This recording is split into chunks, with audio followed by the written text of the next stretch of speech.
ko tad īsti nodarbojas juristi? Kāpēc mums ir svarīgi argumentēt, spriest un svērt par gluži netveramām lietām, kuras eksistē tikai mūsu saprātā? Kāpēc mēs atļaujamies kritizēt pastāvošo kārtību vai uzskatām par savu pienākumu aizstāvēt noteiktas vērtības un principus? Kas liek mums domāt, ka mēs zinām, kas ir pareizi un taisnīgi? Manuprāt, ikvienam juristam ir jābūt vismaz nedaudz arī filozofam, lai spētu atbildēt uz šiem un vēl daudziem citiem jautājumiem, ar kuriem neizbēgami nākas saskarties jurista darbā.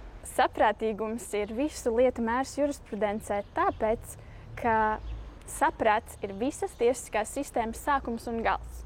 Visas tiesības rodas no saprāta, un visām tiesībām to saprātīgas piemērošanas rezultātā ir jābūt saskaņā ar saprātu. Attiecīgi, saprātīgums ir kā tilts starp tiesībām un morāli, un tā nozīme izpaužas nepieciešamībā vērtēt situācijas, kuras formāli ir atzīstamas par likumīgām, bet savā būtībā ir patvaļīgas. Tas prasa atbrīvoties no aizspriedumiem, izvairīties no formālisma un atrast līdzsvaru starp racionalitāti, empiriskiem novērojumiem un cilvēciskām emocijām.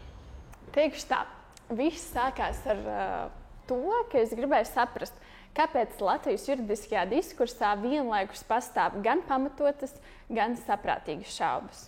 Un ar ko tās atšķiras? Pētot šaubu jēdzienu, nonācu pie secinājuma, ka ar pamatojumu vien nepietiek. Un visām tiesiski nozīmīgajām šaubām vienmēr ir jābūt saprātīgām. Vienlaikus guva arī pārliecību par to, ka saprātīgumu juristi izmanto, lai izteiktu vārdos to, ko ar klasiski juridiskiem paņēmieniem nav iespējams. Tad maģistra darbā mēģināju sniegt skaidrojumu pati sev un citiem, kā tad piepildīt ar saturu šo visnotaļ ietilpīgo vārdu, kuru izmantojam gan kā konceptu, gan kā kritēriju.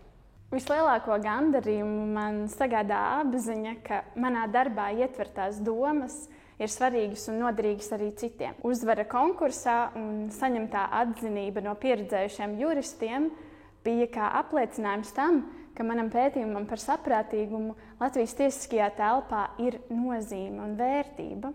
Un tāpēc būtu liederīgi iepazīstināt ar šīm atziņām plašāku lasītāju loku, publicējot rakstu jurista vārdā.